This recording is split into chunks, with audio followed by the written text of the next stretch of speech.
All right, here we are. Welcome to our Move the Needle YouTube and podcast series, episode 65, back at Bottle and Bean, one of our favorite places. I'm Steve Petz with Angela Harrell. And if you remember Angela, it's a welcome back. Not a welcome. Right, it's great to be back. It's been a bit, but it feels good. Almost a year to the date. I checked this. It was a quick year. It was a quick year. Yeah. So amazing to have Angela guest hosting today, our first guest host at Move the Needle. And there's a reason why. Today we're flipping the mic around, and we are going to have in the hot seat our partner, our host of the show, Mathew Blades. And so I can't wait to rip into that interview, and I've got a lot of questions for him, and hopefully you will too. Absolutely. So I told him we're going to go nice and long and strong with him, not quick and easy. No, I have some hard questions. Yeah. We're going to go deep. Yeah, he brushed up on his math for us. I got some math questions for us. We also have Christie Boutain. She's the VP of First Western Bank. So we got a couple financial people on board. And first we have Ashley Butler from Alpha Omega Financial Wealth. But before we launch into the show, we are going to take a break, and we are going to thank our partners, our sponsors for the show. We wouldn't be here without them. Brooklyn V's, Vito of Brooklyn V's, Tutor Doctor, Amy Richardson Savvy Realty Group, and a shout out to a new partner you'll be seeing here, Von Hansen's Meat and Spirits, Militia. They are coming on board, so watch out for them. Literally the most premier meats here in the Valley. So we're excited to have them on board. And we could also say a shout out and a thank you to Downtown Ocotillo. Turn it to Angela. Talk about Spike and all the guys for having us here. Spike and the crew. We're here at Bottle and Bean, one of my favorite spots. I sit here too many mornings probably. You'll catch me in gym clothes just because it's so nice and relaxing and welcoming to the community, which is wonderful. And then obviously we also have Trophy here. We have the living room right around the corner, Sea and Smoke. We have Rock Lobster and Chop. So it's kind of a one-stop shop. If you're part of this Ocotillo community, you absolutely know about this. So come on by again and check us out and maybe say hi. I'll be here in the morning. Awesome. So thankful for us hosting here. So when we come back, we will have Ashley Butler. Here we go. And yeah, I didn't know what you wanted for Downtown Ocotillo, so I just went with it. I was like, okay. But question though, just so I know, are they changed? Are they staying? What's the deal with the change? Is that there's going to be a few updates, some freshening of things up. So the living room and Sea and Smoke are going to become Lucha. Okay, you said that. Yeah, Lucha Lounge, and then Lucha is going to go in the Sea and Smoke space. So it should be pretty exciting. They're going to refresh Rock Lobster as well. Well, so when is that happening? Just to be determined. I mean, okay. So I don't know. When this comes in December, those are, so you said it correct, those will still be standing, I guess we're saying. They should be fine, Lucha is not running till then. Okay. At Brooklyn V's, we bring the taste of Brooklyn right here to Arizona. Our family's been serving up real Italian food for generations, and every dish is made with love, just like Nonna used to make. From classic spaghetti and meatballs to layers of cheesy lasagna, stuffed shells, and the best New York-style pizza in town. Every bite is pure Italian comfort. And if you haven't tried our world-famous cheesecake, well, you're missing out. It's been rated one of the best in the area, and once you taste it, you'll know why. So come hungry, leave happy, and enjoy a little slice of Brooklyn right here in Arizona. Hi, I'm Kim Selchin, owner of Tutor Doctor of Ahwatukee, Chandler, and Gilbert. We understand every student is unique, which is why we meet them where they feel most at ease, whether online, at home, or in a public space. Our academic coaching is designed to help even the brightest students overcome organizational challenges, sharpen study skills, and build confidence, empowering them to achieve their best. From kindergarten to adult, we believe every student can be successful. We also have expert SAT and ACT coaches to help teens with college admissions and scholarships. I'm excited to learn how we can partner with your family to help today's learners become tomorrow's successful adults. Okay, we're back. And again, what an exciting episode. For the first time, I get to sit in the captain's chair, we'll call it. And our first guest we have today is Ashley Butler. And so excited to have you, Ashley. And first of all, tell us a little bit about yourself, where you're from, before we get started in here. Absolutely. Yeah. So guys, again, just as it was mentioned, my name is Ashley K. Butler. Please remember my K. It is very important. And yes, guys, I am actually an associate of Alpha Omega Wealth. I'm actually a proud member of the Women 360, some amazing group of women here. But just a little bit about my background, where I'm from. So if anybody knows anything about them, it's called Army Brats. Ooh, I hate yes. that word, brat, but yes.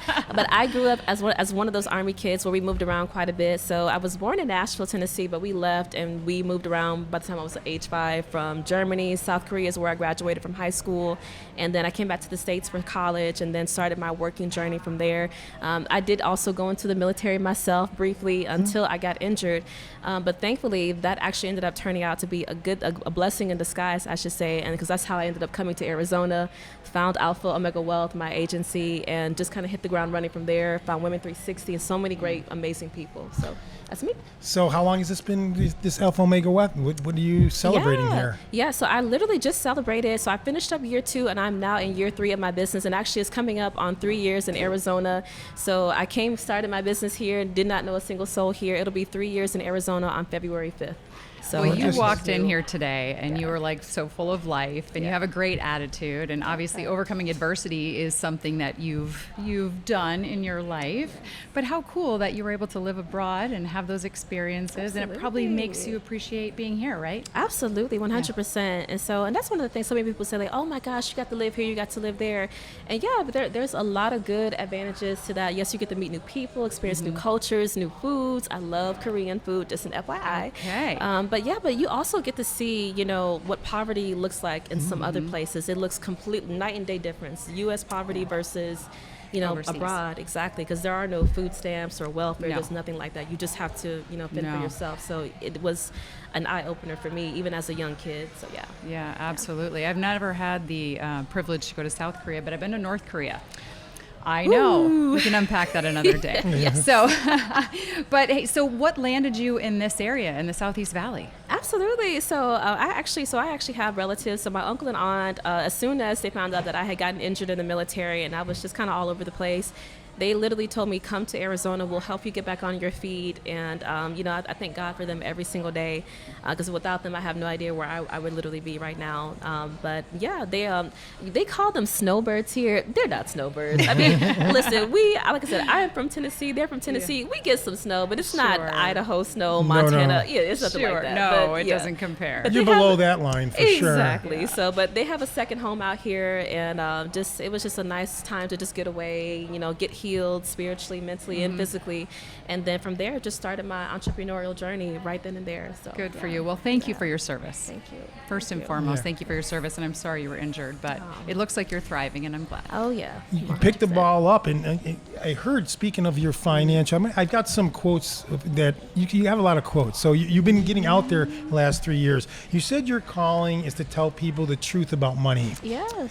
So what's the biggest lie most people still believe about wealth? Where do I begin? Let's see here. A lot of times, whenever I'm meeting with somebody, what it is that I hear them say, like, yes, I got to pay down debt. Yes, I got to make sure I'm saving for my retirement. And yes, to a certain extent, yes, that is very important, making sure that we're not, overspending, that we're living well within our means. But I mean, really taking on, like what does it actually mean, to have debt versus, okay, hey, I have debt and I'm able to, I control a monetary system that allows for me to be able to go, purchase things, whether it be for my life or my business. And instead of hoarding money into 401ks or 457s or 403bs, why not just go create cash flowing systems that will allow for me to go live how I'll need for my family, myself to live. So I would say that's probably some of like the biggest myths that I hear so much out there in the world. Well, you coined this great little term called the cash flowers. Is that right? Yes. What is that? So in my journey in coming to Arizona, so I'm not sure if you guys are familiar with like Robert Kiyosaki, the Rich Dad Poor Dad Yes, author. yes, So yes. he Work had- harder, work smarter, not harder. Exactly. Yeah. So, and needless to say, like when I first came here, after I had, gotten, healed and had surgery and, everything like that, I really just wanted to go like fix my financial life. Cause I was literally homeless and everything and financially devastated after my injury and had so many other things happen. So I was just on a mission and just to get financially educated, so that way that never happens for me again and go help other people. And so Robert Kiyosaki had created his board game called Cashflow. And I had found a group out here in Tempe and it was an interesting group because they were playing his 202 version. So I was just looking for like the 101 version. So just like the Marine Corps, they threw me into the wolves with the 202 version. And then I just had so much happen, was just blown away by the financial education that I received, from all places, a game, but it was from that I decided to go start my own Cash Flowers community. So we do sometimes play the Cash Flow board game too. We also do have financial, workshop events in person and also virtual events too to go educate people. So that's where this whole thing actually started. I love it. What do people say? What's the reaction when you talk about cash flow? Is it something they're familiar with? Is it something they're scared of? Are they embracing? Talk about that. Do their eyes glaze over? Yeah. and What's you gotta, ca- like, bring what's them cash back, flow? I and don't they know get anything about scared. that. Yeah. She's going to say the word budget. Yeah. Exactly. No. Yes. Flow, like flow out Yeah. or flow in? Yeah. Which way is it flowing? No, and those are really some really really great questions because a lot of times what it is that I see, and even for business owners, like I'm talking business owners who are well past the $1 million mark, who are well past $5 million mark, they still don't even really understand cash flow. And so I teach a lot of the principles, obviously, of course, from Robert Kiyosaki stuff, but I also teach something from Profit First. I'm not sure if you guys are familiar with the book Profit First by Mike Michalowicz. Just really teaching, okay, how do we understand our income statement? How do we understand, okay, what is coming in as far as revenue or income? What's also going out? Okay, do we need this expense? Can we justify this expense for our business or for our personal life? And is this bringing us more revenue kind of thing? So that's really, in terms of cash flow, that's really what it is that I'm teaching. Because a lot of times I tell them, and I used to be a math tutor back in college, back in school, and I used to always tell my students, okay, like, if you're going to get it wrong, I'd much rather you get it wrong here in the session than on Monday's quiz or, Friday's test. Yeah, in real life. Get it wrong here in the cash flow board game, or ask the dumb question here in the workshop while we're all here, so that you can understand, okay, how to cash flow, how to positively cash flow, if that makes sense. I guess that's the word I was looking at, the positive cash flow. Yes. Yeah, I learned that early from my dad when he started getting into investing, real estate investing. They're always looking for positive cash flow. Doesn't matter how positive, I guess it is sometimes. In Vegas, you're looking for positive cash flow. All of those. No, just kidding. You're looking a little harder little harder to find there. There's a lot of for faith sure. in that. Yeah. True. So again, you brought up this, Women 360. I know you'll help everybody, but you're passionate about women. How do you help women find the confidence about managing their money, and those emotional barriers that a lot of them have from, I guess, past and maybe from old stereotypes? Right, exactly. Yeah, no, that is a really good question. And I would just say a lot of what has helped me just over the time, and I actually thought it was bad, like, oh God, should I share, that I went through this? Should I share that, financially I was just all over the place? Should I share? But actually a lot of that has actually helped women to build more confidence, because it's like, oh wow, you got through this? Yeah. You got to the other side? You can relate to them, and that's critical. Exactly. And I even have clients today who are struggling, they don't really know like what the next thing in life is gonna, they do not know. And I tell them, like, listen, I've been there. For me, first things first was getting stable. I need to get stability, because we can do all the financial planning in the world, but if we don't have, a place to call home, if we don't have, food to eat, if we don't have these things in place, let's take care of our base, then let's begin to build upon that. And then we can get into all the investing, all the cool things, all the crypto or whatever people are into. We can get into all the other stuff later, but let's start with the base first. Yeah. And how do you find that, like, is it like a program? Is it something they have to really dive into? It's a life-changing experience, I'd have to imagine, for a lot of them, because managing money, again, isn't easy, even for people who know how to manage their money. It's not easy. You would be shocked. And, well, I guess probably not, but like I said, we have clients, and I'm talking like clients who are making well over $500,000 plus, and they still do not know how that's to. what I'm talking about. And again, and I always tell people, like, it's two different skill sets. earning money is one thing, but keeping it, managing it, making sure, especially for my business owners, if your business is not, properly structured, the entity is not properly structured for tax purposes, all these different things, it's helping them to understand that education, helping them to understand, hey, let's say on the personal side, for my single moms, especially single moms who have special needs children, the planning for that's totally different, many other things that are involved there. Yeah, So definitely. Definitely. Yeah. No, we're excited to have you here. And if there was one thing that you could tell someone who is a little scared to even talk about money or budgeting or any of that, like what is that first hurdle? What is the one thing that they need to start with? Wow, your phone number probably, but Yeah, I love it. but besides that, Which will be in the show notes for sure. Cautiously. Yes. Yeah. for sure. But I would say, and I have to go back to where Ashley K. Butler was February 5th, 2023, getting here, not today, and like I said, I get it, like I was scared. I, really wanted to change my situation so that I never have to go through what I went through again. So I would just say, like I said, it's okay to be scared. It's okay to not know. And also I would say, go research, go find professionals, even if it's not me, even if it's not Alpha Mega Wealth, go interview people, go see their process. If you do not like them, if you get the slightest inkling that something just doesn't feel right, then that's not the person that you need to be working with, kind of thing. But like I said, for us, a lot of times, even for my business today, I'm usually not getting paid until like meetings 5, 6, 7, 8, because it takes time to go through, hold hands, and it doesn't matter whether it's for personal clients or for business clients. Like we go through a full length process to make sure that they understand and that they're educated and they can make an informed decision when it comes to their overall financial planning. So I would say that.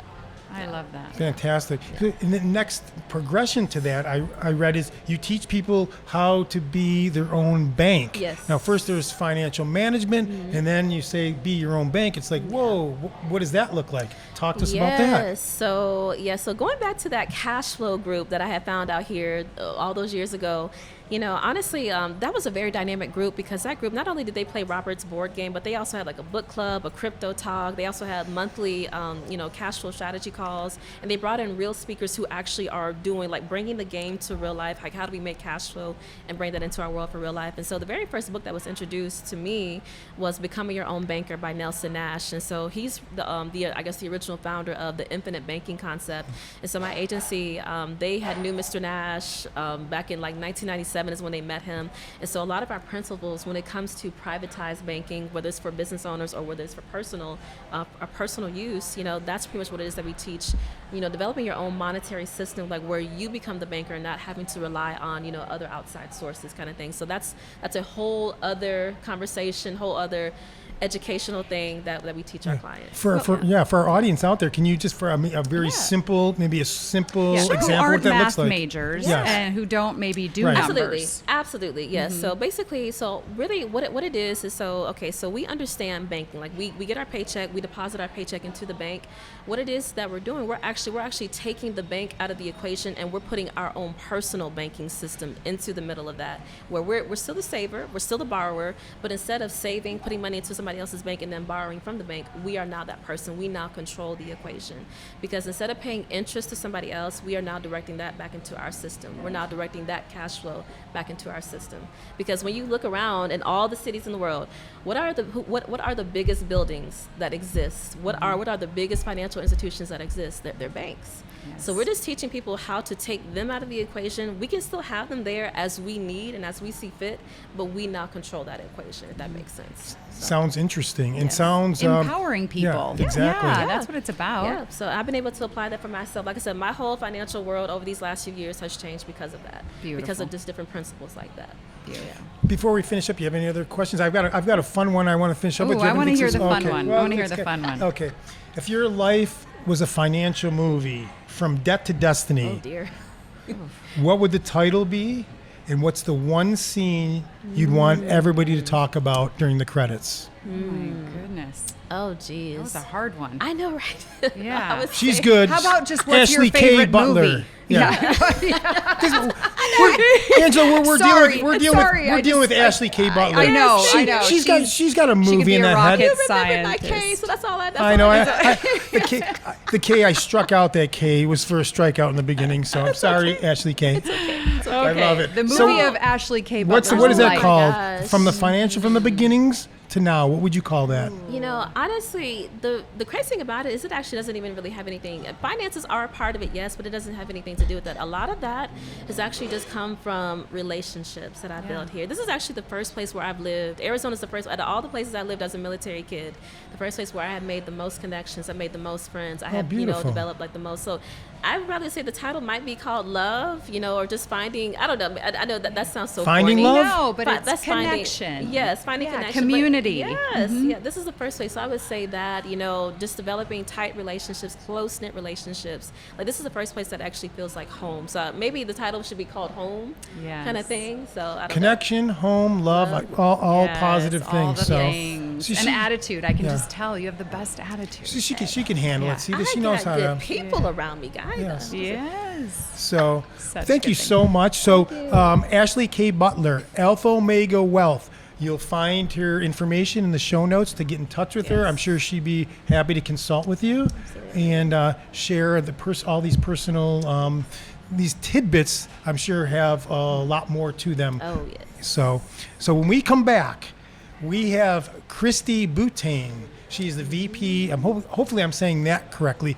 We'll check that before She'll going. let us know. Yeah, she'll let me know. She'll let me Yeah. know. She is the VP of First Western Bank here, helping business owners commercially grow their business. So again, Lots of money talk A lot of here. money talk here until the end, and then so take a break. We'll be right back.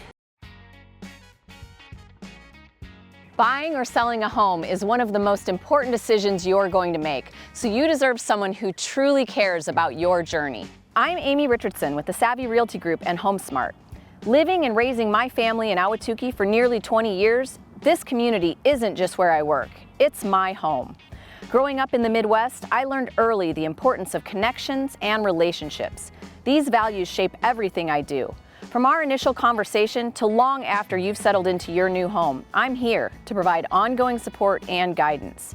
From staging to cutting-edge marketing strategies, we expertly showcase your home to sell swiftly for the highest possible price. So if you're ready to buy or sell, please reach out to me. And remember, important decisions require savvy solutions.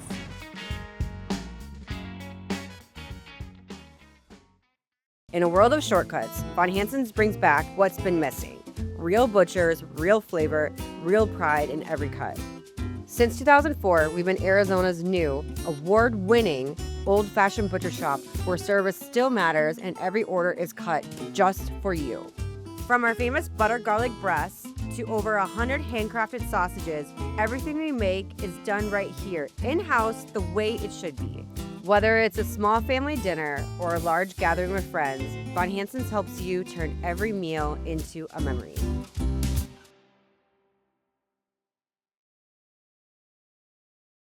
And we're back, episode 65, Bottle and Bean. So exciting. Steve Petz. Angela Harrell. And our second guest is Christie Boutain, or how do you pronounce it in French? Boutain. Boutain.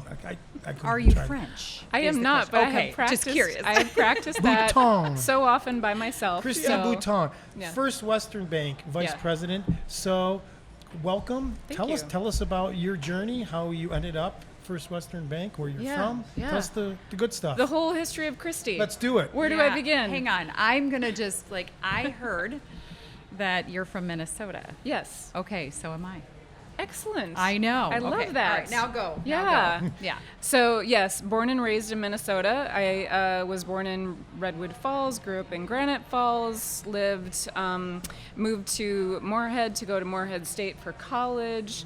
I had the love of finance and numbers, and so while I narrowed that down to do I take a finance degree or an accounting degree, and at the time I thought accounting seemed really, really hard, so I wanted to take the easier path and go to finance. So graduated from Minnesota State University, Moorhead, Okay. with a finance degree. At the time, it was Moorhead State, but I'm trying to be better about that. And then moved down to Marshall, was a credit analyst for several years, decided to get married, and then my husband and I moved back to Moorhead. And at that time, it actually was kind of like the beginning of what I call my career professionally in banking. I got hired as a business banker with a national bank, and it was that job that I happened to have for 14 months that did three things for me in my entire career. First, it gave me an experience of what is a chamber of commerce and what that means to a community. It gave me exposure to philanthropy in being able to help the United Way up in that area. And then thirdly, the person that hired me, let's fast forward to 2024, and deciding I needed a change professionally, I reached back out to that person, and he happened to be on the board of First Western Bank, and they've been looking at expanding to Arizona, and so that started several conversations. So that's how I ended up here now today, being a senior vice president with First Western Bank here in Chandler, Arizona. So I've been in banking my entire career. I love math. I love numbers. I love customer service. I love people, community, all of that. So, And yeah. you don't care for shoveling snow. And I don't. So coming here, I fell in love with the sunshine and warm weather, came here on vacation. I told my husband, hey, let's move here. And he said, okay, if you get a job, we will. And I said, challenge accepted. Done. And a year later, we were here. So, Good for yeah, you at the time, guys. our kids were in elementary school. So, half their life was spent in Minnesota, half here. Now, my daughter is 21, and my son is 19, and he's back in Minnesota now. Same ages as mine. Yeah. So there's more to me, but yeah, I that love just it. scratches the That's surface. I love it. So Exciting. how's the experience been? Tell us about this. So you got this senior vice president position. Sorry about that. It's all good. And how's it been? Tell us how the Yeah. ride's been. So bringing a well-established financial institution, a bank, to the area, it was so wonderful, but it certainly was more than I anticipated when you are, in essence, starting from scratch. So what that meant was finding a location. Finding the location also included improvements to said location, building out a brand new team. And so my colleague and I, we had worked together at a prior bank and decided to make this joint effort together.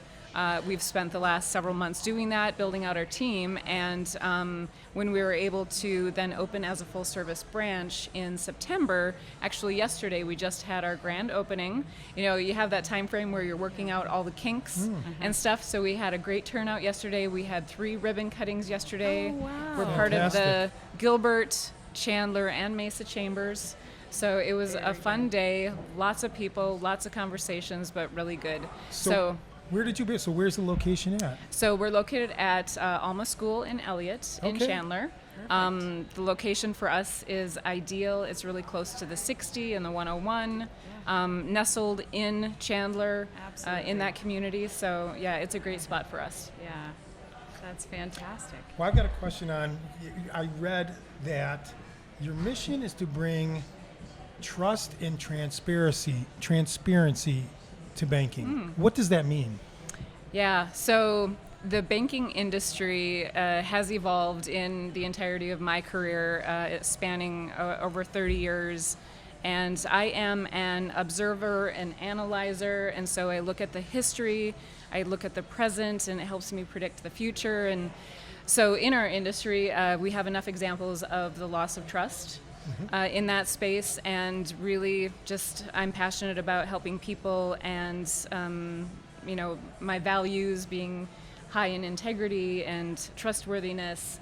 I just want to bring trust back to the industry, even if it's just one person at a time, along with transparency. So I have a lot of conversations with business owners, and they are banking at one bank and they might get denied, but they don't understand why. And so the transparency aspect of helping business owners try and really uncover what's going on, why were you declined, or just trying to help them understand loan documents. And if you're making this decision today for your business, it's going to impact a future decision. And what does that look like? And so just trying to be as transparent as I can be in an industry that is really challenging. I'm in the industry, so I know it's challenging for our customers. Sure. And I just try to be that conduit and that helper in any way that I can from a communication standpoint. Well, I think that people just want to understand it in layman's terms. Yeah. At the end of the day, it's like, can you just tell me how and why I got here and how and why to get where I want to go? Right. Yeah. Another aspect to the industry, I started seeing it when I was first getting into it, and it was the education of the staff. So the larger national banks, and I did spend some time there, I started seeing that getting pulled away. Again, I can generalize and say that decisions are made for shareholder benefit. We're not going to train our employees anymore. We're going to centralize services.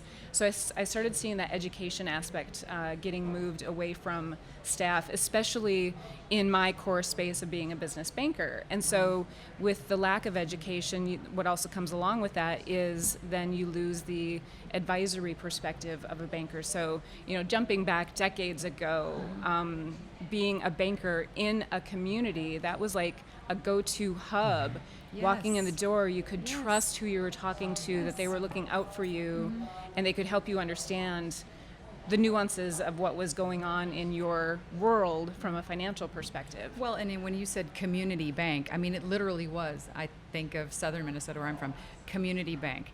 If someone's coming home for the weekend and they happen to move out of town, it's almost like, welcome home, Angela. I mean, that's how community invested they are, so to speak. And let's bring that back so people really feel part of something. And like you said, that transparency is everything. Yeah, and then today, it's so fast-paced, and just the immediacy of wanting things right now or even yesterday is... I just, that environment, I just want to have a peaceful environment. Like, you're welcome to come into the branch, and if you want to sit down and have a cup of coffee and have a conversation, that's great. We're doing. That's really wonderful. I love that. Yeah. Well, hopefully Arizona's been good to you since you've arrived. It is, absolutely. I don't want to go back to Minnesota except for maybe the month of July. I said my son moved back there. Sure. So, I mean... It's a toss-up, but nope, I am good. But the mosquitoes still in July. That's a little rough. Yeah, but I am loving Arizona. In August, they'll eat you. Yeah. And the humidity's really hard on your hair. I laughed. I laughed the first time I saw mosquitoes here. Where my husband and I are sitting on our patio, and I'm like, "What's that?" The size of mosquitoes, like these are babies. These are down like here. gnats. These are like they're not even mosquitoes. No, they're nothing like Minnesota. No, up there, they'll literally eat you alive. Yeah. And you've been in this industry a long time. I have a lot of experience, but you probably started when people were writing checks on a regular basis and taking them to the bank to deposit them. Yep. And now you may see a check every once in a while, and then you take a picture of it and it just immediately goes there. I mean, what an evolution. Yeah, absolutely. I have to laugh at myself. My husband and I and our 21-year-old daughter, we downsized, so we're living in an apartment in downtown Chandler, and that's just heaven. But in that move, I happened to come across a box that had some checkbooks and some check registers, and I was looking back, it was from 1996. So I was a junior in college at the time, and I was just looking at what I was good old days spending money on, like $5 at a gas station. And so the idea of checks not kind of being non-existent, right? But they're still out there. Again, generationally, you're used to what you're used to, and so maybe someday they'll go away completely. But it's far diminished in usage. Far diminished. So I have a question. Maybe you can help us determine who's right or who's not. So is it a blank check or is it a check blank? Oh. That's a great question. Can you grab me a check blank, or will you give me a blank check? Blank check. Which one is it? I say blank check. Yeah, I would say blank check. I say check blank. Yeah. I don't know two why. On, you lose. That's fair. One, the next time the words come out of my mouth, I'm going to remember that question. You're like, what was it? I never heard it the other way, so it must be like where you're from. I've heard it both. Tomato, tomato. I don't know. It could be. Yeah. Maybe. Yep. I want to circle back to that community piece that Angela brought up to you. You often say that when small businesses thrive, communities thrive. Yeah. Can you elaborate on that for our audience? So again, back to that opportunity that I was given so long ago as a business banker, it just was the foundation of understanding our small businesses. And for whatever reason, that's just where I kind of started getting my feet wet in working with businesses, was really the small mom and pop shops. And so as I have evolved in my career as a business banker, a commercial lender, there's all kinds of titles for that. And what counterparts do, I have observed that some bankers will gravitate towards larger transaction, multi-million-dollar opportunities, but for some reason I just tend to stay in that smaller size, the $10,000 loan or the $500,000 line of credit or something like that. And I totally went down a rabbit hole and completely forgot your question. No, but you said it was community. Yes. But I really so the thriving nature. So. And then also going through the period of time, if you recall, the beginnings of Shop Local, just recognizing that so many small businesses within the community as I've been a part of, I mean, they're the bread and butter, they're the they're backbone. churning things, of that community. And so I just observed when they're struggling, the community is struggling. And the same goes for the financial institution. I mean, if they're struggling, we should be struggling too. Yeah. We're all interconnected. But when our small businesses are thriving, it's just then the rest of our community thrives as well.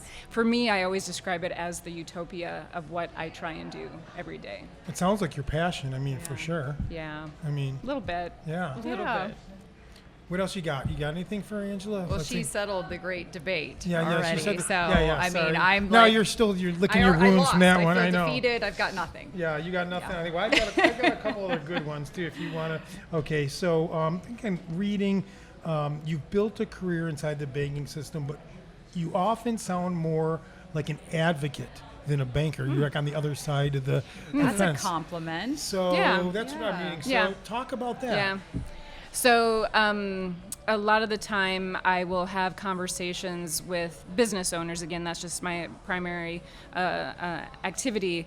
And what will happen is ultimately I just want to help them be successful. And so I'll have conversations and I'll be helping them navigate their own financial institution. Like if that's where you're comfortable and you're just struggling in a particular area, let's talk more about that. Let's try and uncover ways that you can get what you're looking for with your financial institution.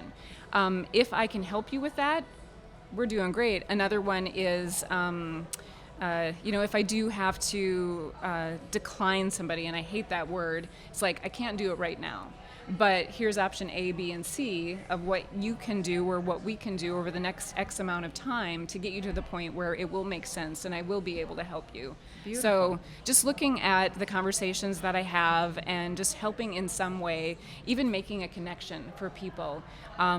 If they're like, gosh, I really could use a good CPA because this one just isn't working. It's having connections for them to, you should talk to this one or this one, see which one might make sense for you to work with, and just being that resource. I talk a lot about being a trusted resource for people. Do you find yourself, you're such an advocate, sometimes maybe butting heads with people on your end that maybe don't have that type of understanding you do in the community? Or like, I'd say like maybe that old-fashioned banker that hasn't maybe transitioned in? Yeah, possibly. I think that goes along for me, or I relate it to the idea of you kind of surround yourself with people, or at least I try to, that make me want to be better, that are like-minded but can challenge me as well. So even though, I might butt up against somebody else that may look at it differently, I look at that as an opportunity. Okay. It's a different perspective. What can I learn from you and your perspective? Sometimes I do, sometimes you don't. You're like, okay, you move Thank on you. and I'll move on. And so We agree to disagree. Yeah. What's something that you just said that was really compelling to me is that if someone is not currently able to receive funding versus being denied, Right. you take the time to kind of walk them through that and explain it and say, all right, let's figure out how to get there. If I break that down, that's a relationship that you developed. And to know your name, to be able to walk into the bank or to say, I bank with, Right. and this is my person there by name. I don't know How many people can do that? How many can say that they're going to go to X bank and they walk in? Who's your banker? They're like, what? There's zero interaction. There's zero connectivity there. It doesn't really how big your business is. It doesn't matter how much you're transacting. Yeah. You're a stranger. And even honestly, the bigger banks, even 20 years ago, you walked in Bank of America, you knew your relationship banker. Then that's long gone. They're those bigger banks. It's now you're like, I've got Christie. Revolving door. Yeah. Now we got a local with this person. name that I believe is French. If pronounced the right way. Right. No, actually not. Yeah. Exactly. That's what I hope to be for those that I interact with, is that we are establishing that relationship. And I take it as a huge compliment when I have to deny somebody and they refer somebody to me. Oh, that is a huge compliment. And that has happened multiple times, so I'm really grateful. Again, authenticity, transparency, and education. Right. Beautiful backbones. Before I finish up, I've got one more question. Angela, one more Minnesota question for you. I've got so many. Okay, it's on really the comeback hard. trail. The transition from Minnesota State University at Moorhead, or mine was at Mankato, that was hard. Because everything was MSU. And then it became MSU at. It was very confusing. People are getting there now. My husband and I we've gone back a couple of times to campus, and one day they had a large MSUM, and I said, take the picture and knock off the last M, so just MSU. So I love it. Just did that. I love this conversation. It's like, what? Right. You're like, what? Who? What? Yeah. Minnesota's about as far. I did coach and play hockey in Minnesota, though. Sure. I did get that experience. Of course, hockey. Of course. And actually, I've been in Moorhead, Fargo. Actually, played in Fargo. I've been in Moorhead. A lot of people haven't. I played in an outdoor rink in Moorhead. Yes. I know. A lot of people have those. Mm-hmm. It was a blast, though. Yeah. In November, it was cold. Okay, I got so dial in this one, okay? If your trust in your bank were currency in every interaction, either earned or spent it, what's the one thing most banks go bankrupt on? Who's on first? Oh, she's dialed in. Okay, sorry. I just wanted to make sure I got it. Yeah. It's who's on second. Yeah, I know. That's why the joke is okay. Right. I love it. I would say that it's maybe in the space of not following up or following through. Okay. You know, sometimes, I'm not going to say all the time, but sometimes somebody might not have the answer. But if you don't have a culture of, you might not have the answer, but do you know somebody that you can call to get the answer and get that customer taken care of? That isn't always the case when you walk into every financial institution. So I think that there's a miss there that sometimes the responsiveness or the service or just the empowerment of the staff at all levels, from the very first person, the receptionist or the teller, on up, that can fall through the cracks if they're not resourceful. Being resourceful. Exactly. Yeah. Yeah. If you have a siloed environment, if you have other negative aspects about the environment, and you might not have that really strong culture to empower employees to be able to solve problems and not be fearful if they make a mistake, that can be really detrimental. Very. So that's where I think the currency is lost. I love it. So in education. She's so dialed. I know. She's got it all. She's the culture, but I actually have a feeling that everybody falls in line to this because you're such a leader in this. That when if I would almost bet if I walked in to First Western, I would experience, no matter who I dealt with, what you're saying. Is that true? Absolutely, 100%. Our team is phenomenal. My colleague David Scott, our market president, and we built out the team intentionally based on values, based on good culture fit, knowing that the skills can be taught. And so everyone on our team that you interact with, and even beyond within the entire organization, we're such a good fit within the organization, being in North Dakota, Minnesota, and South Dakota. That culture is extremely strong, and the legacy that was built so many years before, when it was founded in 1964 by Jack Hoven, we are just a conduit of that down here in Arizona to expand to this space. But yeah, when you walk in, just the greeting, we all have the same values, and so you'll experience that. Well, thank you for bringing a little Midwest to Arizona. Yeah, exactly. Yeah, I love it. We'll have Christie's information for First Western in the show notes. Thank you. They could reach you. And for our audience, before you leave, who are you looking for? Who should be calling on you for your help? Who are the people that you like to specialize in? You know, just simply stating, if you are an individual or a business that wants to have a relationship with a bank and somebody that you can trust and rely on, you're going to get that working with any of us, either the consumer side or the business side.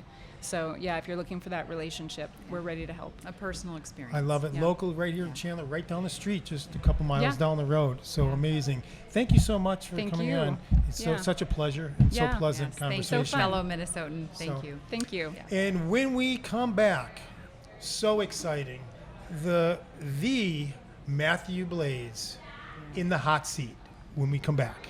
Divorce is never easy. It's emotional, uncertain, and deeply personal. That's why at Dueñas Eden Crevata, we start by listening. Unlike large firms, we specifically limit our case size, so your case never gets lost. We guide you through divorce, custody, and property division with clarity and care. Some lawyers equate aggression with success. We know better. We lead with compassion, integrity, and unwavering advocacy, because protecting families requires more than a courtroom fight. At Dueñas Eden Crevata, we're more than attorneys. We're your partners for tomorrow.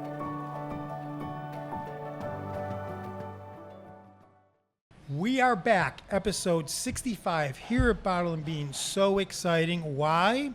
Because we have our partner and It's good, right? long time DJ, TV, radio, been there, done that. Like decades. 25 plus years in the hot seat. So we've got questions for Mathew Blades here. So And good. so excited that Angela Harrell can be here Me to too. fire some away too. So welcome. I insist on fellow Minnesotans filling the co-hosts. So relieved. Yeah. So relieved. Well, she's got it. Yeah. It's a rule. Before It's been we- a year. Yeah, it's been a year. What? We sat down almost a year Yeah, ago. that's when she was. All together. Yeah. Across the Little way. deja Your life's vu. different. My life's different. Your Everybody's- life's different. Yeah. The only Yeah. thing promised is change. Better in every way. Amen to that. Before we dive in, Yes, again, before a we quick, dive quick in. little thank you. Again, Brooklyn V's, Brooklyn V's. Vito, Tutor Vito. Doctor, Amy Richardson Savvy Realty Group, Yes. and our newcomer, Von Hansen's Meat and Spirits. Militia, welcome on board. It's like my favorite place to get meat. Yeah. Yummy. And you Do can you like being in this role, by the way? It's fun. So truth be told, last night I watched every intro that Mathew did, just because you don't, That's impressive. because you don't pay attention. I didn't know When he- you guys did an intro. Yeah, well, no, I mean, just well, kidding. we don't. Have we started? He's Yeah. so Are we he's- already recording? Yeah, he's so natural at it. Truthfully, like I never really paid attention. I'm like, what does he actually say? Yeah. Because he's again so professional, so amazing to have you. I got so many questions for you Really? that I think our audience. That you've never asked me before? You can ask me some but- things you've asked me before and you know the I answers think to. most of them I haven't asked you. But again, I think our audience, again, we have a lot of people, guests or our audience, that have seen bits and pieces. We're going to try to wrap it all up and see if we can get almost it all covered in a 20-minute go. interview. So before I get rolling, what do you got for him? You got to. Oh, wow. What do I got? Yeah, you're going to Oh, start. My Throwing it list your is way. long. Your however, list is long. Okay, however, you go. I think what's incredible about you is how you've been able to completely reinvent your life. Yes. You started in one place in radio when radio was different than it is now. so And the different. competition wasn't the same. And now Right. here you are doing a thing like a podcast as a guest, but you're also a host. Yeah. No, it's been Yeah. good. That has been what I hope, because when you get older, right, you're thinking about what are my kids gonna think? Right. And what I hope they take away from what I've done is, if I want to reinvent myself, I can. Yeah. And it doesn't matter where I'm at or what stage I'm in. Like when you're ready to hit the go button, you can. Yeah. And green light, like absolutely go do it. Well, they were right with Fantastic. you right away. They were old enough. They've seen this journey. They weren't little kids. Right. They've seen this. Yeah, Head and on. look at it hasn't been a picnic for everybody. No. It's been difficult, right? We walked away from a pretty much a guaranteed thing, and there is something about that security that does feel good, and there's something about that, but bigger picture, do you want a dad in your life who's like brain dead, or do you want a dad who really wants to be there? And Right. and Right. wants to get his hooks in what's going on. And is alive to be there, because that's a Yeah. big thing too. The Like stress this is killing morning, people. I got to go and walk the golf course this morning. My son plays D1 golf in Desert Vista. It was state tournament today, and I got to go walk the golf course for 9 holes this morning before one of my first meetings. Would never been able to do that before. Would never have been able to do that. I was never, when I tell you guys that I was never home when my kids went to sleep or when they woke up for 15 years, I'm not exaggerating. I've heard that before from people, and just being able to turn over a leaf and just have the ability and the time to make the memories, because you don't get those back. Somebody told me, I was talking to this guy on a podcast about 3 or 4 years ago, and he said 90% of the time we get with our kids is before the age of 18. Ugh. Right, it's over after that. Like, especially if think you about that. And if you have boys, 90? yeah. And if you have boys, it's even higher. They're You're flying the absolutely coop. right. Mine's still home. Lucky you. Mine is not. I love him. They It's fly okay. the coop. You're the though. unicorn. Yeah, well, he's leaving soon. Yeah, they moving With a to smile on Nashville. her Boys face. fly the coop. They do. The girls sometimes can stay around a while. Yeah. So I'm lucky to have Well, you those say too. fly the coop, but here's the other component, right? We teach them to fly and then give them a soft place to land. Yeah. I think that that's the goal, right? Yeah. So fly, little birdie, sounds fly. sounds like a loving mom. But Go, I know love that it. you've got a place to land. Always, always. That's interesting, because I don't know about you guys, but I grew up in a home where it was like, that's not the safety net. So if I don't, like, there is no like, hey, I'm just going to go home to mom, or hey, mom will take care of this. Like, that was a non-factor for me growing up. And so it does in some ways feel a little foreign to want to be that for my kids. Yeah, I'm the same. But I do want that, right? I want that for them. I want them to know that they absolutely can be, look, live with me as long as you need to. I like you. Yeah, exactly. Right? I like ya. Just make sure you follow my rules, and once in a while make dinner. That'd be great. And Yeah. quick shout out to my mom and dad. I actually did have parents, and I still go to them. And more my dad. We've always been, since I was a kid, I was the firstborn. Me and my dad he used to take me to work. I was one of those guys. He would show up at work with guys in suits, and I'd be there. And I'd be doing pranks with the guys. So I still run stuff by him every day. great. So it's a gift. I'm thankful for it. I know it's a blessing. I don't take it for granted. There's a lot of people besides my partner, besides friends. That's Angela, by the Angela, way. my friend, Yeah. friends, guest host. boy. I was trying to, how do I consider a friend, guest host? I was looking for the word. I call her a friend. Wow. A friend that did not. How do we get out of this question? Yes, did not give us. Anyways. Oh, wait, Transitioning. okay. My parents are wonderful. Grew up on a Yes. farm. Yes, Yeah. they were home all the time. I was fortunate So farming. nice. Farming community is a little different. I didn't have someone who had to, click the box and go to work and be gone and come home at the same time every day. Every day was different. Farm That's girl. beautiful. That Yeah. is Nice. cool. And then Yeah. growing up on the acreage, Yes, Right? on the land. having the land. like Everybody there's- With dreams the of- hogs. Oh yeah, hang on. Nobody thinks about that. Yeah. Yeah, 5,000 Everybody pigs. dreams of that. Though I will say this, my college roommate, who I'm still best friends with, they had a grape farm, Welch's Grape, in Western You know New the York. Welch's? Well, that's who they sold to every year. Welch's Grape. That that's was who they their- sold them Yeah, they to. batched it, and so I've been on there. It's really cool. He lived on, one of my best friends lived on a farm as well. Grape farm, a Grapes. little different. Yeah, different but than very pigs. interesting. I want to Right. circle back to you talking about this journey, Matthew. Welcome to our farming podcast. Yeah. Yes. From farming, we're going back to Hogs Raider. and heifers and corn prices right after a break. 27 years of mastering the conversation. But you kind of touched on this. But when did you realize the voice you needed to listen to most was your own? Ooh, great question.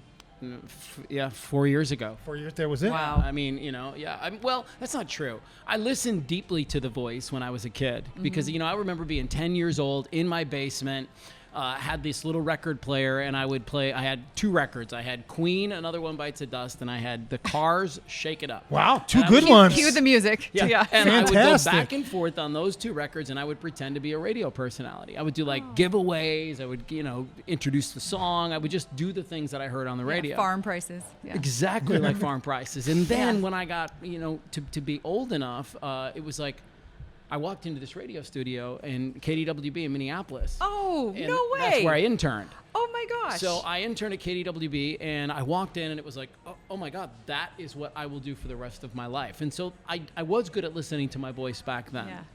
And I'd say I did a really good job listening to my voice until I had kids. And this is something that I'd like to talk about with a lot of people, because once, like, the kids change your life in a major, major way. And it's not all, like, positive, shall we say. Right. Because you yourself go through a little bit of an identity crisis about, okay, who am I and what do I need to do now and what is my role now? And I don't know, we don't talk about that as much as we probably should. But being a parent does shift and change you in a way, and I think ultimately what ends up happening is parents stop asking themselves, like, what do I need? Like, you don't check in on your own happiness because you can't, man. Like, you're too busy doing grinding kid stuff. You're in there. And the next thing you know, and I think this is so true for a lot of people, is you wake up in your late 40s, early 50s, and you're like, who am I? Yeah. What are we doing here? And then someone tells you that most of the time that you get with your kids is before they're 18. And you realize you've got just very few years left. Right, right. And so that's so I was good at listening to my voice. To answer your question directly, early on, so that started to fade, I think, as I got more into my career. So maybe more into my late 30s, into my 40s, and then late 40s. And it's not even that I wanted to listen to my voice, right? Like, my body was literally screaming at me. I got shingles and panic attacks and was in the hospital. It was like, so I was a pretty typical dude who did not want to hear the voice. Yeah, the impact of stress. But I didn't have a choice. So I'm better at listening. Now I listen all the time. Now, I learned this exercise in my retreat, which is hand over heart. What do you need? What do you need? What do you need? And it's a really simple practice that you can bring almost anywhere you want. Get to a meeting early, get your hand over your heart, and ask yourself, what do you need? And what's so cool about it is that if you slow down long enough, the answers will find you. I love that. This little God voice will show up, and it'll whisper to you. Is it that simple? Or tell us how to do that. What is that? Or do we go need to through go that to the entire exercise. retreat to figure it out? No, I don't think you do. I believe that it's really just as simple as closing your eyes and putting your hand over your heart and just repeating the question until an answer finds you. It's like, what do I need? What do I need? And something will inevitably start to show up. Yeah, tune out the noise and focus on you. That part's helpful, right? I love it. Sidebar question. Yeah, sidebar. Who was that first guy that gave you that break at that radio station? Remember his name? Well, of course, John Ramsey. Nice. He was the first guy to hire me, man. I was just out of Brown College, which you may remember from Minneapolis, and I was Magic Matt Andrews. Ooh.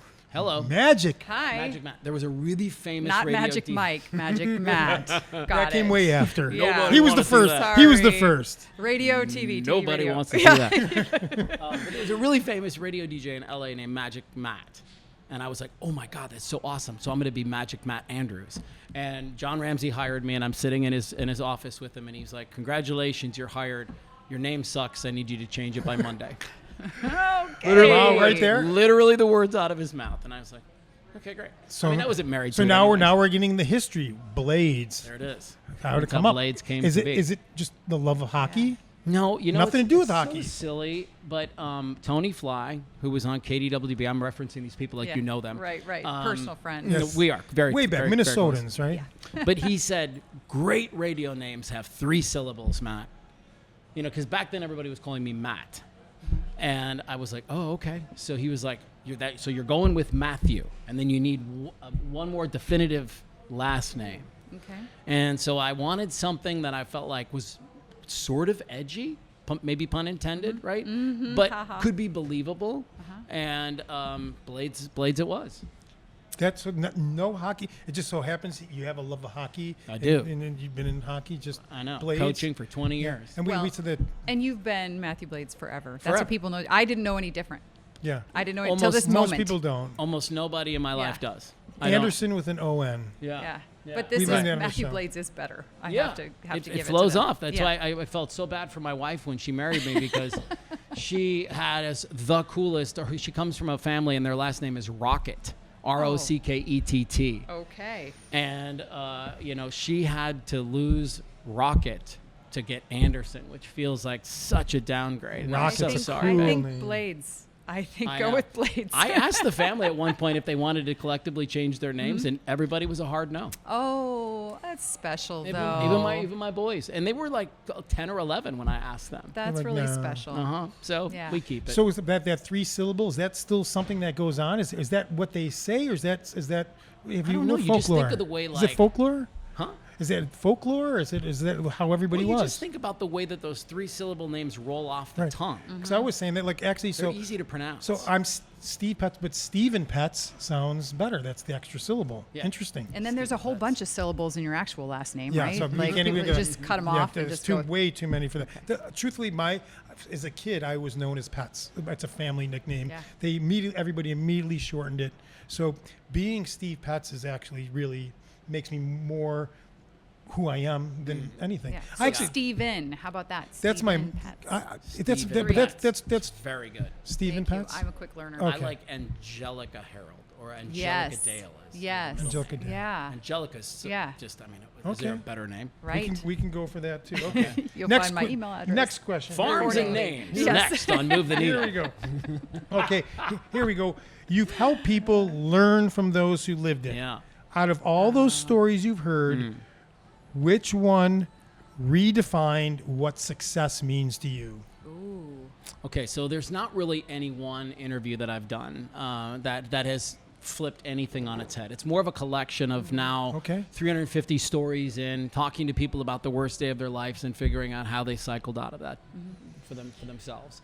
So there's not one story that Maybe a common changed denominator. anything, That's but what we're that's what I looking would for. love to talk Yeah. about. Yeah, because there are a lot of common denominators. It's very interesting. We all tend to walk through life and think that our story is very unique, and that we're the only ones experiencing certain things. But what I have learned is that couldn't be further from the truth. At the end of the day, all of us experience things like grief and loss and happiness and abandonment and whatever else there is, right? But there's like 6 or 7 things that we all deal with, every single one of us, no matter what your story is or where you've come from. So I like that because it should help you. It should help you. It should help you feel less alone. Like, you're not on an island. You aren't going through this thing by yourself. I guarantee it.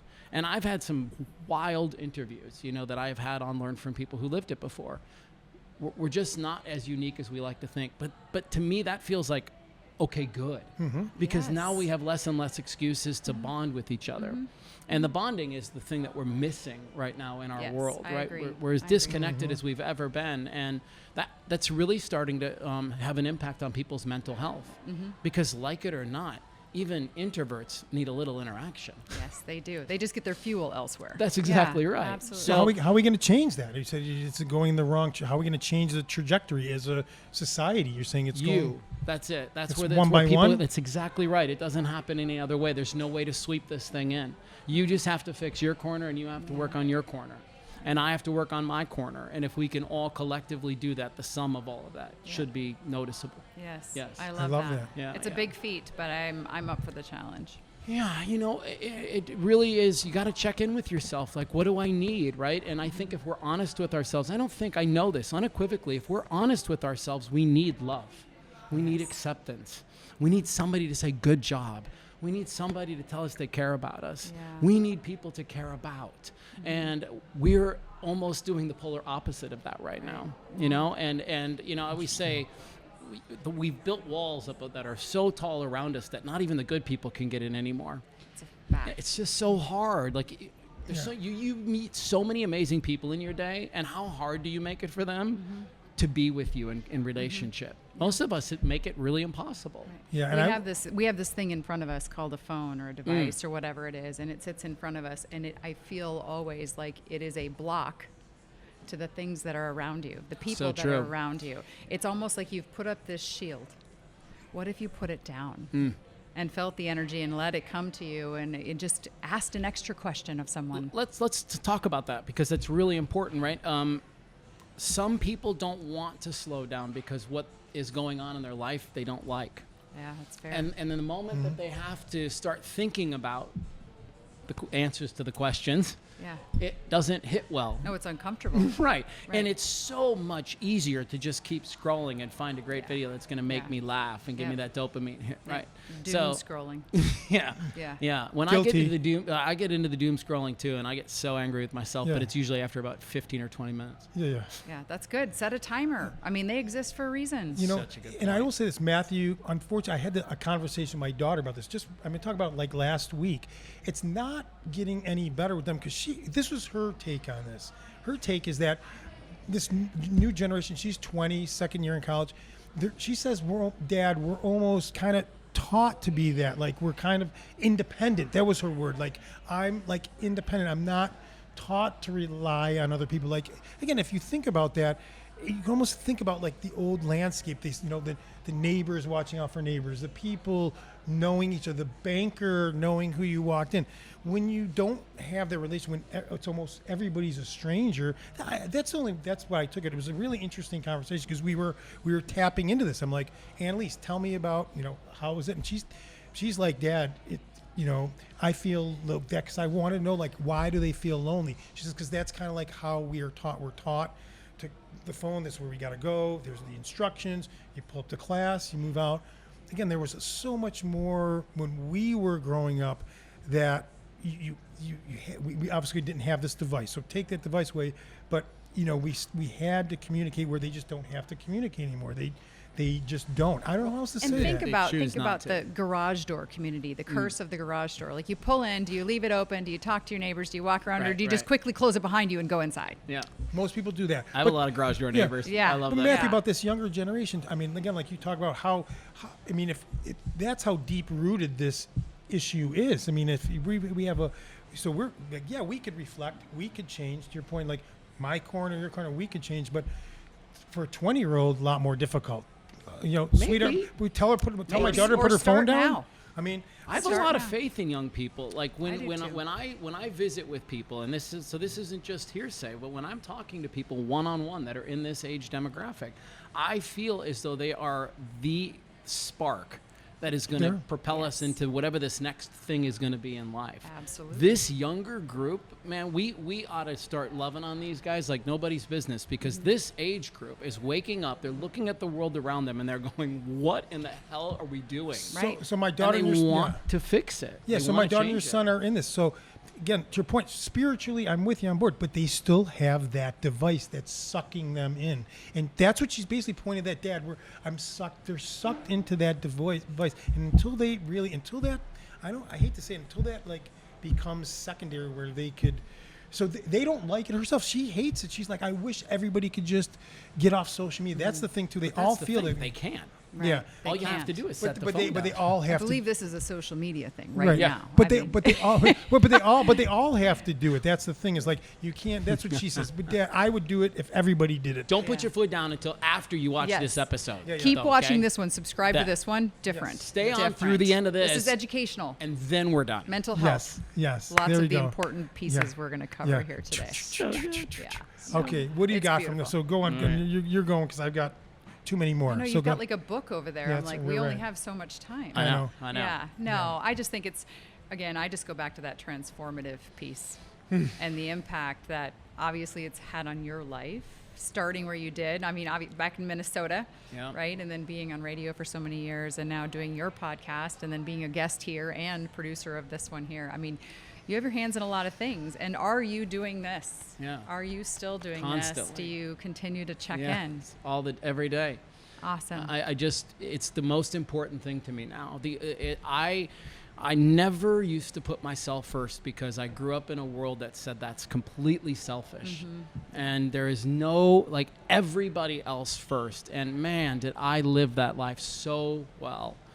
And now I just choose to be a lot more selfish, which has actually made me a better person for the people around me. It's incredible. And that's so against the grain of what you would think would happen. But I'm telling you right now that the more you pour into yourself, the better you are going to be for the people that you tell I love you to, right?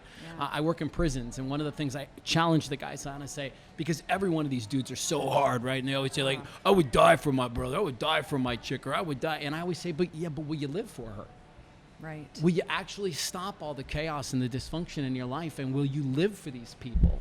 And that starts with taking care of yourself. Absolutely. Get a hold of like what's happening up here, what's happening here, and what's happening from a physical standpoint. Put that thing back on the tracks and then watch the spillover effect. It's unbelievable what would happen in the world if everybody got a little bit more selfish in the best way possible. Now I know why you speak to people. Yes. Yeah. Because I think people want to hear you. Yeah. I think it's beautiful. It's motivational. It's all of the things. I Right. think Well, more you just people should hear can, your right? message. You More can. people should hear it. Yeah, and if everybody heard that, press rewind and hear it again. Yes. Hear it a Yes. second time. Seriously, Yeah. it is that good. Okay, here we go. Now we're gonna go. The easy one first. Okay, here we go. I'm enjoying being in this seat, by the Okay. way. It is so amazing you- to not be prepared at all. You look like it. If the old version of you, the radio. By the way, this is our new permanent setup. Yeah, Congratulations, Angela. Congratulations. I'll be the third host every week. Yeah. Should be awesome. We obviously will love Angela coming on as guest host whenever she wants, for sure. But if the old version of you, Matthew, the radio host, chasing the ratings, met the man you are today, what would that guy say, and what would you say back? I want to be thoughtful about this. Ask it again. Yeah, if So the if he's old gonna, you met the old new you's you. he's gonna chasing the old you's, the old guy chasing the ratings. What would you say back to him? So this is me saying something to my younger self. Yeah, he's chasing the ratings, doing everything he could. You remember those days? Taylor Swift. Honestly, what I would tell him is, get it, brother. Get it for as long as you can. Okay. As long as you can stay on this ride, and as long as you can keep going and not lose yourself for the people around you, like just enjoy this ride as long as you can, because you are going to do unbelievable things. So I love it. Get after it. That's what I would tell him. I Keep love it. going. I wouldn't steer him any one direction. I would just put wind in his sails, and I would say, you could climb higher. I think you could go even further with it. I love that. Don't hold yourself back. That's very love that. encouraging. Right? Very encouraging. But then do you say check in with yourself? Check in with yourself. Right. Yeah. And that's the thing that I neglected to do, right? Was just continue to check in with myself. I got the thing that I thought I wanted, that I'd wanted since I was little. And then, it gets to, everything turns into a job at some point. Yeah. You did Right. 25, was it 25 years? 28 years. Another chapter. It's just, again, just time to write another piece of the book, right? That's how I feel. And, Yeah. and I always tell people, I'm still behind the microphone. Yeah. Right. I'm You just still using are. different language. Hopefully for a lot longer. We want him on for a lot longer You here. see the contract 20, eats 20 first. years, yeah. Well, I believe that the Column management. the book of life, when it's done, will be amazing. But every chapter teaches us to grow into the next chapter, and it's a heck of a ride, right? And here's the thing that's worth noting. All of us have already paid the tuition. We've all gone through the hardest things that we're going to go through in our entire life. So cash in the currency. Yeah. Literally, you paid for the lesson. Now use it. Now And do it's something time with to it. live. It is time to live. And you know this better than anybody, and I know this better than anybody, because we both lost folks way too young. And when that happens to you, you are presented with a very different reality. That life, maybe I don't have as long as I thought I did. And that's about the only positive thing. Well, there's a lot of good things that come out of death, but that's one really positive thing that comes out of death is let's go. It's game time. Because we never know how many breaths we have been given. Oh, so true. So this is a blended question for Okay. your both podcasts. Move the needle, and learn from those who lived it. It's actually called Learn from People Who Lived it, but it's totally It's okay. fine. That's okay. I mess it up every single time, Matthew. So fine. I don't care. I don't There need will be anybody. a test I next know. time. I say it wrong every single time. I think I said it earlier. So you shared the mic with your game changers, like unsung heroes, local legends, and all these different platforms. When you sit in the chair for Move the Needle or Learn from People Who Lived it, when these stories unfold, what does it do for you inside? Because, again, you're very deep. When the people are opening up to you, what does it do for you? It just fills my heart. That's the real answer, because ever since I was a little boy, I've just wanted people to get along. And I just wanted to provide space for people to be heard and seen.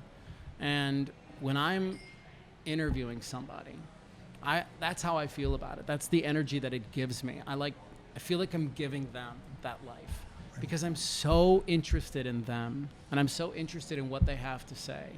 And I know that when people get done experiencing me, I guess, in that kind of a setting, their life is going to be different after we're done. I don't think I'm, and that's what I'm trying to be more and more of every day. I don't want you to have an encounter with me that doesn't make you think about life differently. I'm wasting my time if all we do is just hang out and have a bro hug and go home.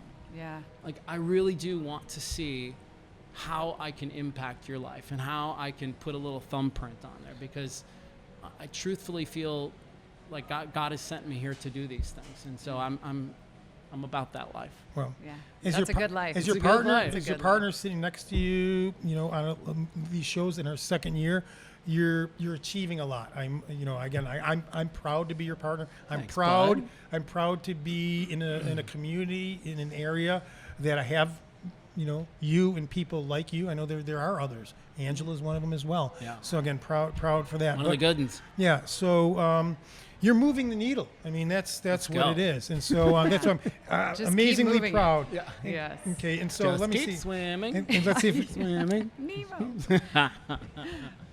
Okay, and then it's along those lines. I think you kind of answered that though too. I guess when do you feel like you're just not telling stories, but you're actually moving the lives? I think you kind of touched on that though. That was the second part of that question.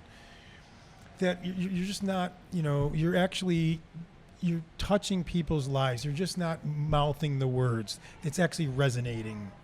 So I guess my question is like, what's the feel? I guess it's that feeling. Is it the same thing? Feeling connected? Do you feel the achievement, I guess, when you're connecting with the audience? Oh, wow. Oh, without question. Because you're saying you're trying, but this is giving Mathew Blades a sense of fulfillment. I mean, whether it's this show, whether it's your other podcasts, whether you're teaching, whether you're interacting, you're talking to Angela, it sounds like you get your fulfillment from speaking, from engaging and connecting with other people. Yeah, Am I correct? Yeah, I think my main drug is creativity. Mm-hmm. So if I can be creative, I'm feeling pretty good about life. Mm-hmm. And conversation to me is the ultimate canvas. Yeah.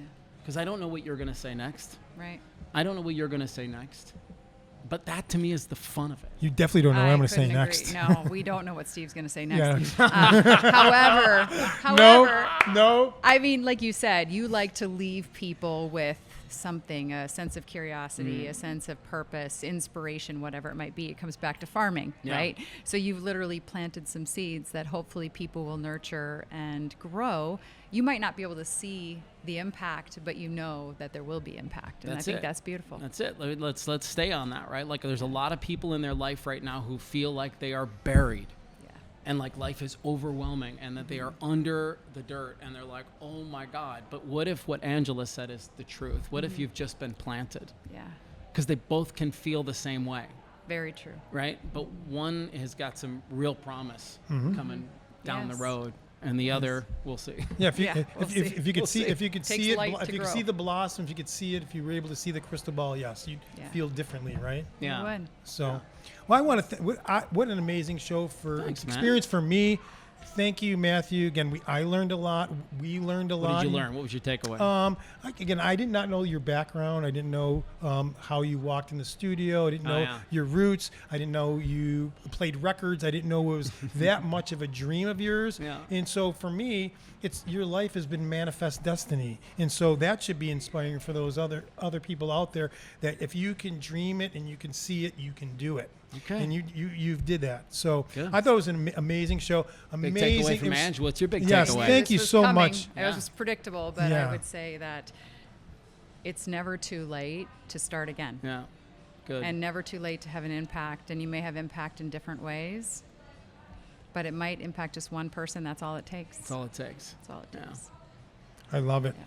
Well, I think that's a wrap. I don't know what else we could say. We could probably talk for another 2 hours if we wanted to, but I don't know if people listen that long. Well, so. And I want to say thank you both, because it really is an honor to be here and thank be you. part of this. Our first guest host. It is a monument. And honestly, this came. People talk about like messages in God. I told you this, Angela, when we started this project, before you were a guest. Angela came on my mind, and I saw this at one point. We talked about this 8 months ago. We're like, if somebody gets sick, if somebody has to be out of town, if you have a speaking engagement, we're like, we need an A player. She's probably free. We need to step in. No, it was more like we need available. No, we need an A. No, that's not true. We need an A. I said we need it. If we need an A player, She's got some free time on her hands. Yeah. Now that she does. Her kids are old. Her kids are older. No, you're amazing, Angela. I mean, what you not only do, with us here, but what you're doing in the community, your business have mind. You back on the podcast because I want to find out what your part 2 is looking like, or part 3. Well, she's already got stuff in the works, right? It's exciting. It's exciting. I know. I'm super curious. I think we can get her on now. I think we could kind of know somebody. Yeah, we know somebody that can get her on. So, again, thank you, Spike, Bottle and Bean, for their amazing hospitality downtown Ocotillo. And the always good coffee. Yeah, great coffee. And this is they call this a State 48. I think after Mike, really? it's a lemonade and iced tea. One of my favorites here. So thank you, Bottle and Bean. Isn't that called an Arnold Palmer? Yes. Kind of like that. They put something else in there. Mm-hmm. They call it State 48. John Daly is after 5. I think they already probably put something. I'm probably that miscuing explains it. There's something else in there. Yeah. Something else in there. It makes them their special drink, State 48. But again, our partners, Brooklyn V's, Tutor Doctor, Amy Richardson, and our newcomer, Von Hansens. Thank you so much. You have a dog? We couldn't be here without you. No, okay. I'm sorry to bring that up. That's okay. It's all right. I was just going to recommend that everybody goes there for dog bones because they are Oh, yeah, that's right. That would be a great Von idea. Hansens dog bones. And since we shout out, it is hunting season. They process wild game there. Everybody in the state goes to Von Hansens. Awesome. Somebody told me they can make javelina taste good. Anything. I was like, I'm not trying it, so I'm out. Yeah, Thank you. well, that's great. So- I'm a hard out on that one. Yeah. Sorry. Hot dogs. Thanks again. And until we're back next week, episode 66. We'll see you soon. Thank you. Thank you.